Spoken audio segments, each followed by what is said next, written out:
Lucius Aurelius Cotta, Consul 65 BCE. The youngest of the three consular brothers Aurelius Cotta, Lucius was the one who almost didn't make it to the honor of the consulship. As we'll see, his path to that office, at least in the year that he won the election, was much more unclear than that of nearly any other consul that we're familiar with. However, Lucius Cotta's significance lies not in his contested election, but rather in his relationship to his nephew, Gaius Julius Caesar. Of all three of the maternal uncles of Caesar, only Lucius Cotta is known to have had a close personal relationship with the dictator, and only he lived throughout the entirety of Julius Caesar's political career. Cotta would serve as a key figure in Caesar's order. It's interesting, Lucius Cotta's career began as someone who challenged the order of the fallen dictator Sulla, and his career ended as one of the charter members of the new order founded by Gaius Julius Caesar. Lucius Aurelius Cotta was the name-bearing scion of a noble plebeian family, the Aurelius Cotta clan. His father, who also bore the name Lucius Aurelius Cotta, had been consul in 119. His father before him, also named Lucius Aurelius Cotta, had served as consul in the 140s. Although Lucius in this timeline was the youngest son, he apparently was the bearer of the family name. Why that was the case is anyone's guess. Lucius had two older brothers, Gaius, who served as consul in 75, and Marcus, who served as consul in 74. There was about an 8-year age gap between Gaius and Marcus, and about an equally large age gap between Marcus and Lucius. Lucius served as Praetor in the year 70, and since that was usually 3 years before holding the consulship, he would have been about 39 at the time, which means that he was most likely born around the year 109-ish. His sister Aurelia Cotta married Gaius Julius Caesar, a rising patrician whose family's fortunes were recovering after a long period of irrelevance, and this couple went on to give birth to the future dictator Gaius Julius Caesar around the year 100. Lucius was only about 9 years old at the time, and he most likely had absolutely no idea that his nephew's birth would herald one of the most important events in his life, and really mark the beginning of the life of the person who would be Lucius's chief political ally for much of his long political career. In 75, Lucius's career began in earnest when he served as tribune. I am assuming that he served as tribune. It is actually not stated explicitly, but his actions heavily imply that this was the office that he held. We know with a great deal more certainty that his brother Gaius was consul that year, and that the two Cotta brothers worked together against the Sullan order. Gaius, for his part, as consul, managed to inspire the ire of the Optimates by passing a law which abolished the part of the Sullan cursus honorum which forbade tribunes from advancing the higher magistracies. As a tribune himself, Lucius no doubt was appreciative of his older brother's patronage. Lucius, for his part, repealed an obscure Sullan law called De Judiciis Privatas, which most likely was some kind of law about private courts.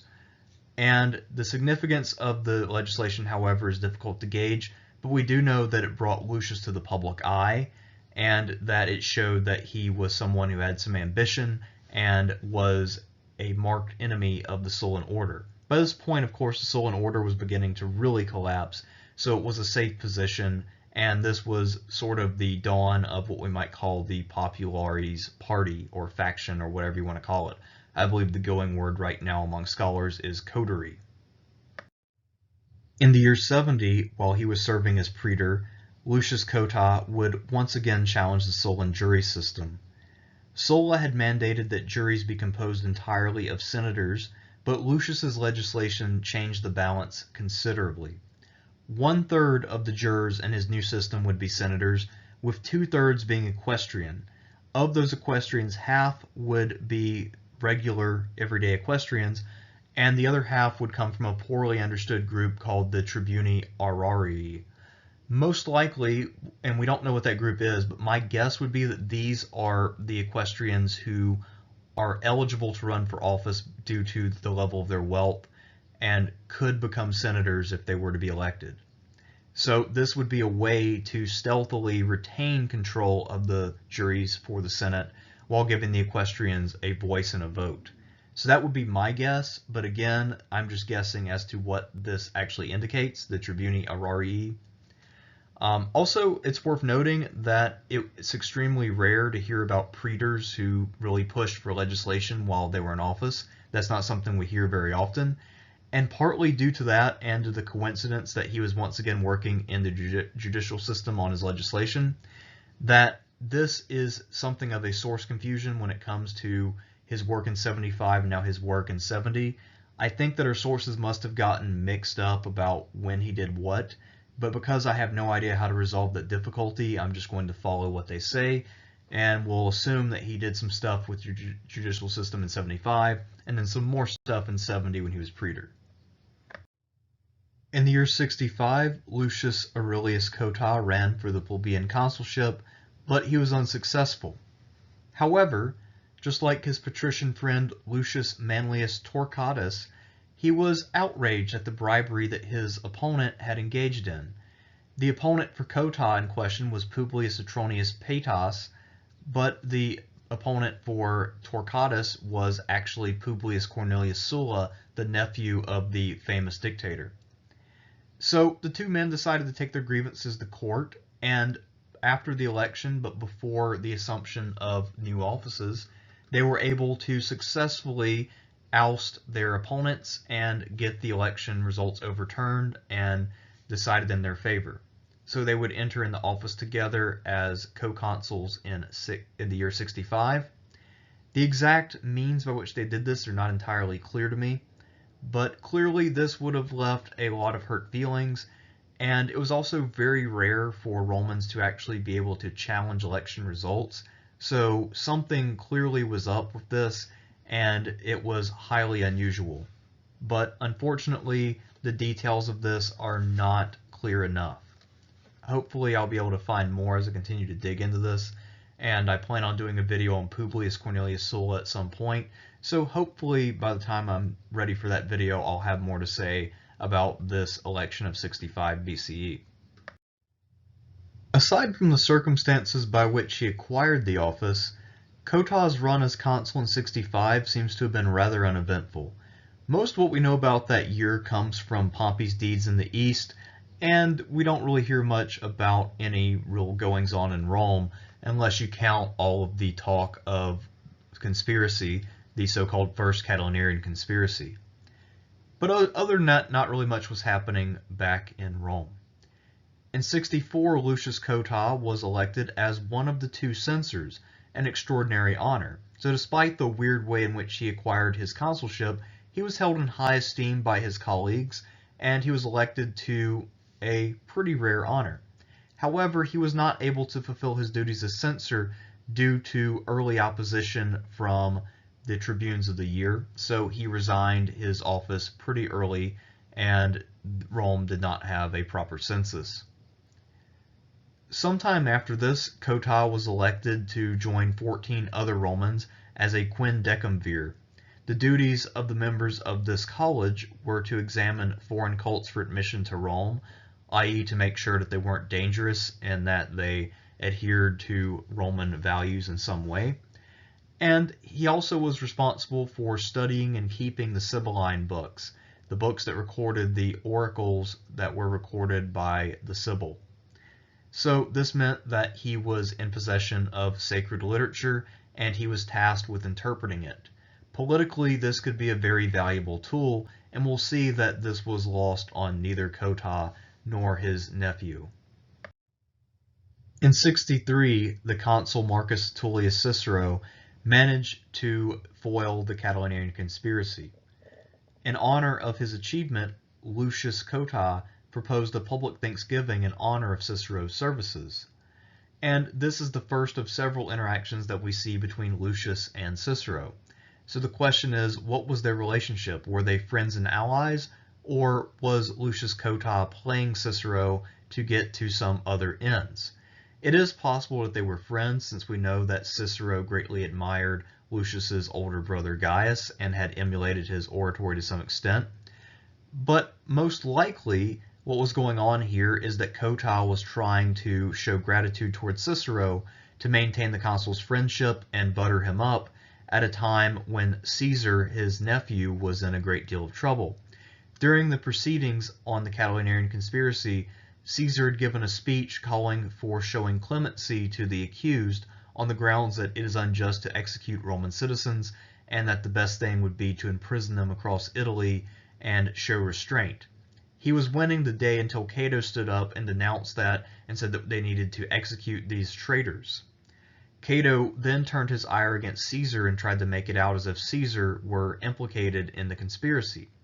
And apparently there were a lot of senators who felt the same way, and they felt that Caesar's call for clemency had been a tacit admission of his complicity. So, we also know from Sallust's account that Cicero did a great deal to help shield Caesar from harm, and much of that may have come from the influence that Cotta was able to exert on Cicero. Cotta, if you'll keep in mind, was a former consul, and Cicero was a deeply insecure new man who liked any attention he could get from anyone from the old noble establishment. So Cotta was easily able to soothe Cicero's ego and in turn get the sitting consul to protect his nephew. That is what I think was happening during those proceedings.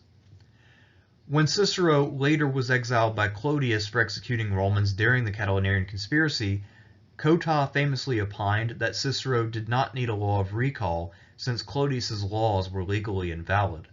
Some scholars I have read have proposed that what this is Cotta turning a cold shoulder towards Cicero and engaging in elitism against a new man. However, I think that he most likely was just not thinking of Cicero's well-being, but rather just expressing his rage at Clodius. And you have to also keep in mind that by the time this happened in the 50s, the first triumvirate was in effect, and Cotta was just a backbencher for Caesar and his friends. So he would not have gone against their wishes since he was not one of the principal actors in the triumvirate. That being said, I don't think that we need to really read too much elitism into this comment, and there's no real evidence one way or another that Lucius Cotta was either a great admirer of Cicero or someone who held him in contempt. Most likely saw him as just another politician who needed to be played and needed to be courted at various times. By 59, Lucius was no longer the primary player in his own drama. By this point, he became Caesar's man, one of the key supporters that Caesar and the First Triumvirate had in the Senate, who would speak on their behalf and vote their way. And after this point in 59, Lucius Cotta really fades from view until 44. By 44, Julius Caesar had won the civil war with Pompey in the Senate, he was dictator, and he was beginning to float trial balloons about the idea of becoming king. Some of his subordinates had offered him crowns publicly and he had refused them, and he was really just trying to prep the crowd mentally for the time when he planned to take a crown, or so it would appear. It appears also that Lucius Cotta was one of the architects of this plan, and that he wanted to see his nephew wear a crown. His plan was to use his authority as quindecimvir to argue that Caesar should take the title Rex because the Sibylline books had said that the Parthians could only be defeated by a king. The problem with that, of course, is that the Parthians did not yet exist at the time when the Sibylline oracles were written down. But never mind that. Lucius Cotta was the expert on the subject, and if he said it, there must be some truth to it, at least from a Roman perspective. This proposal, however, was never tested, because this would have taken place after the Ides of March of 44, and as you already know, what ended up happening is that Caesar was assassinated on that day, and Cotta therefore never got a chance to try to crown his nephew and argue from the Sibylline books. After the Ides of March, when his political horse was killed, Lucius Cotta detached his wagon and went into retirement. We have no idea what he did with himself after his retirement, and we also have no idea about when or how he died. But most likely it involved old age, since by this point he would have been well into his 60s and possibly pushing 70. The primary legacy and significance of Lucius Aurelius Cotta is, of course, that he was a lifelong ally of Gaius Julius Caesar and helped him at key points. Presumably, if our evidence was complete, we would see that he helped him during a lot of the major votes during the period of the First Triumvirate, and that he helped to hold down the fort in Rome during the Civil War. However, as it stands, we just don't have all the evidence, and we don't know the full extent of Lucius Cotta's contributions to his nephew's dominance and career. What we do know, however, does give him a case for being the most significant of the Aurelius Cotta brothers. He helped to undercut the Sullan order with legislation in both 75 and 70. The election contest for 65, which is one of the more intriguing of all of the Roman elections, ruined the career of Sulla's ambitious nephew Publius, who not only didn't go on to become a prominent member of the Optimates, but later sought redemption as a Caesarian during the Civil War. So that in itself is a fairly major accomplishment that prevented the rise of a counterbalance who might have otherwise challenged the dominance of people like Pompey and Caesar. In 63, during the Catilinarian conspiracy, the quick thinking and politicking of Lucius helped to save Caesar from Optimate rage, and that enabled his career to go on. After that, in 62, Caesar would become Praetor, win some accolades in what is now Portugal, and then come back to become Consul. So had he been expelled from the Senate or otherwise punished at that time, it is possible his career would have been extraordinarily different. Of all of Caesar's uncles, Lucius Cotta was positioned to deliver the most direct help in the form of advice, votes, influence, and even companionship. He lived for the entirety of Caesar's life, and this means that he would have been there the most. Sometimes availability is the best ability. That being said, in terms of ability, there's no reason to think that Lucius Cotta came anywhere close to his older brother Gaius Cotta, who was an accomplished orator, philosopher, and someone who actually earned a triumph. So, to summarize, if we're looking at who was the best of the maternal uncles of Julius Caesar, definitely the best of them in terms of ability would be Gaius, the eldest brother, but arguably the greatest in terms of his impact would be Lucius, simply because of the heavy role that he played in the career of Gaius Julius Caesar.